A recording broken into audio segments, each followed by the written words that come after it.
ہم نے بھی سنا تھا بچپن سے کہ یہ امت مسلمہ ہوتی ہے، میرا خیال ہوا کرتی تھی. کوئی امت مسلمہ نہیں ہے، اپنی مفادات ہیں. اگر امت مسلمہ ہوتی تو آج ایران تنہا تو نہ ہوتا.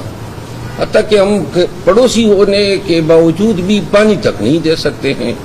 بارڈرز ہم نے بند کیے ہوئے ہیں، اور ہم کہتے ہیں پاکستان کا مطلب کیا؟ لا الہ الا اللہ. یہ کون سا کلمہ ہے جو آپ پڑھ رہے ہیں؟ آپ نے مظلوم کو چھوڑا ہوا ہے، اپنے مسلمان بھائی کو چھوڑا ہوا ہے. اور ٹرمپ جو ہیں، جو فتح کی شادیاں بجا رہا ہے، کہتا کیا ہے؟ بڑے دڑلے سے اور بے شرمی سے کہتا ہے کہ ہم نے قیادت کو مار دیا. یہ عالمی بین الاقوامی قانون میں یہ جنگی جرائم ہیں. آپ نے سویلین کو مارا، بچوں کو مارا، اسپتالوں میں مریضوں کو مارا.